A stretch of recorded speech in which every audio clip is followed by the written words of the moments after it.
The Toyota says California electric vehicle mandate is impossible to meet. 35% of vehicles have to be either electric or plug-in hybrid. So if they sold 100,000 cars and only 30,000 of them hit the number, that other 5,000, they'd be paying a $20,000 fine each. But this standard is also going to apply to Massachusetts, New York, Oregon, Vermont, and Washington for model year 2026.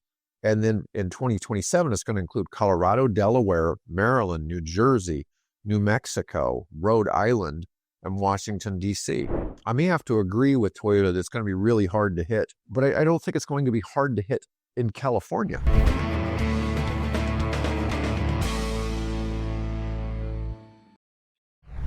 Hi, I'm David with EV World News, and today is Wednesday, and I'm back in studio with our engineer, Mike Herzog. How's it going today, Mike? Doing okay, David. It's a dreary day out there. It makes me kind of sleepy, but... All right, so let's go to one of our main topics for today. The Toyota says California electric vehicle mandate is impossible to meet. Now, the criticism, obviously, is what EVs are they making? Well, the only one that Toyota makes is the Busy Forks. That's an SUV that, for the price, does not have great range, doesn't really offer anything special, and they also sell it, Subaru also sells it as the Solterra. It's the same vehicle. And so the problem is that they've really only entered with one vehicle. They overpriced it, and it's just not exceptional in its space. Toyota is a name that is synonymous with quality, durability, things like that. We're not going to deny that Toyota's at the top of their game in the hybrid space. In the hybrid space, I mean, they are like Prius. I mean, that is the vehicle that launched it. Yeah, the Prius is a monster for them. That Toyota Sienna hybrid minivan that gets 36 miles per gallon city and highway. Yeah, that's unbelievable. Good luck getting one of those. You're on at least a 1-year waiting list. That it's nuts. Those are selling through the roof. Well, and they're plug-in hybrid options. I mean, they're moving into that space. But I was smiling earlier because I saw that headline earlier, and the response from people was, so you mean the thing you've made no effort to achieve, you're saying you can't achieve? Yes. So according to the California New Car Dealers Association, 25.6% of new vehicles were all electric or plug-in hybrids in the third quarter of 2024. This is California only. Wow. And 11 additional states and the District of Columbia have agreed to meet California's zero-emission light passenger vehicles standards, some starting California targets in model year 26 and the rest in model year 27. So even though federal mandates are on January 20th or whatever, are going out the window. We've already been put on notice that that's happening, but that only affects at the federal level. So you've got 12 states in the District of Columbia that'll be on this same electric vehicle mandate. We talked about this before. I'm not a fan of mandates, okay? But the incentives are out there, and it really does seem, especially in California, they're pretty much on track. Toyota may not be on track. So the Toyota CEO or Chief Operating Officer for North America, Jack Hollis, says demand isn't there. It's going to limit a customer's choice of the vehicles they want. And I've not seen a forecast by anyone, government or private, anywhere that has told us that number is achievable. At this point, it looks impossible. Now, the only thing I can really go on is when you compare where we are in California to, say, the Scandinavian countries, okay, particularly the path Norway is. So Norway was at a certain point 10 years ago, and California hit that same point about 4 years ago. I'll follow in the same. Yeah, and they're on that same trajectory. Let's see. They're going to start fining these companies that want to sell cars in California. So under the Advanced Clean Cars 2 mandate that starts with model year 2026 vehicles, automakers must either sell enough cars or buy enough credits for the equivalent of 35% of their vehicles sold in California to qualify as zero-emission vehicles, of which 20% can be plug-in hybrids and at least 15% of which must be all electric.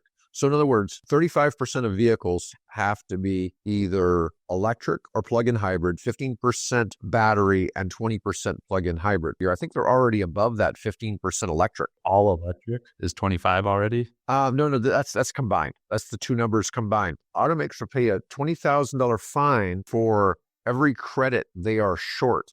So if they sold 100,000 cars and only 30,000 of them hit the number. That other 5,000, they'd be paying a $20,000 fine each. Well, here's the deal. They have to buy credits from automakers with excess credits or sell fewer non-zero.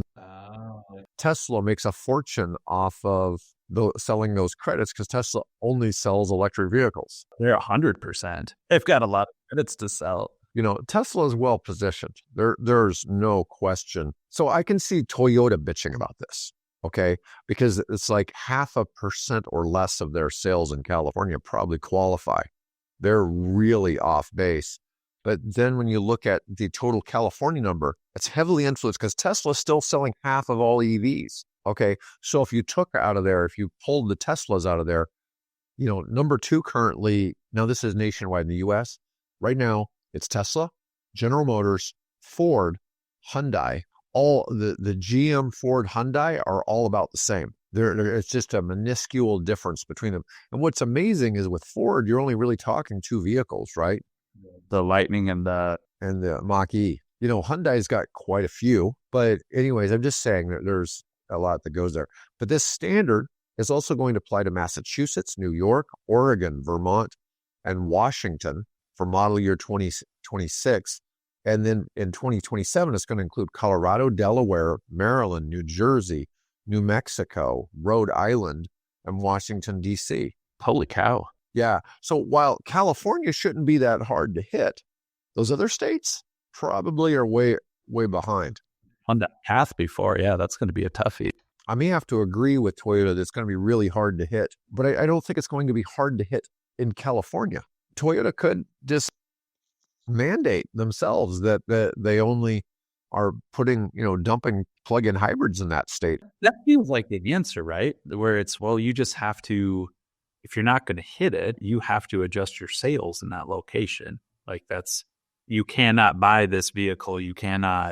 We're not going to ship to California, anything that's not one of these anymore, which I'm sure is not a good thing for them. But on the same menu, on the same hand, it's one of those things like, well, it's that or $100,000, for each one you miss by.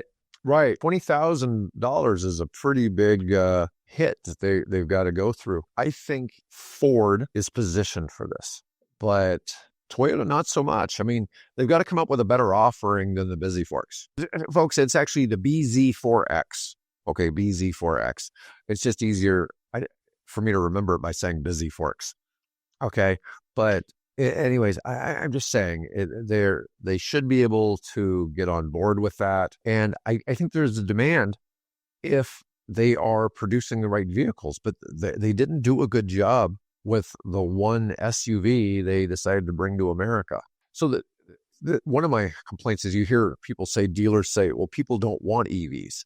But part of it is when the pricing is basically the same, and then you've got a choice of a vehicle that is cheaper to maintain, it's cheaper to fuel, easier to fuel. The only thing people can complain about is, when they have to tow their boat up a mountain every day.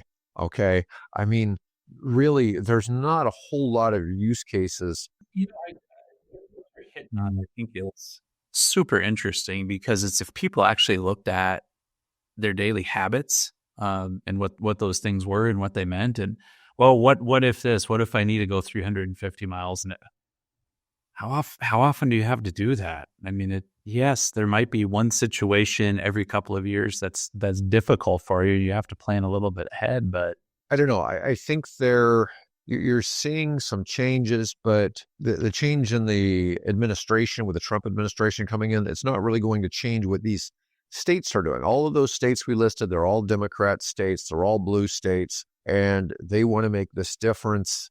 And we've talked about this before. It's like the red states got all the manufacturing. The red states have all the manufacturing and jobs. Like we talk about Georgia. Do you think Georgia is going to want to see any of this money from the IRA go away? They didn't know they were going to get all this money. They didn't know they were going to get all these jobs. It was just like, what? We're getting 100,000 jobs for people in the EV sector. It's like, well, I guess we're all in on that. I mean, we like that. That worked out. That was the one thing I complain all the time about the name of the IRA.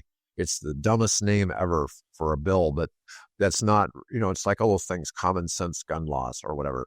But, it's like, it has no relation to reducing inflation, but it is good for EVs. It's good for manufacturing. I'm very pro-American jobs. I like seeing that we've got some of this stuff going on. Well, it's with that. I mean, what the people that have done it well, like there's boots on the ground already. There's iron in the ground. Gosh, all these manufacturing, all these there's steel in the ground. There's iron in the ground. That's going to be really hard to walk back. Hi, I'm David with EV World News. If you like this video, then please press the like button.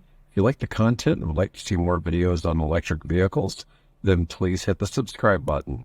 If you have some feedback for us, please let us know in the comments. Have a great day.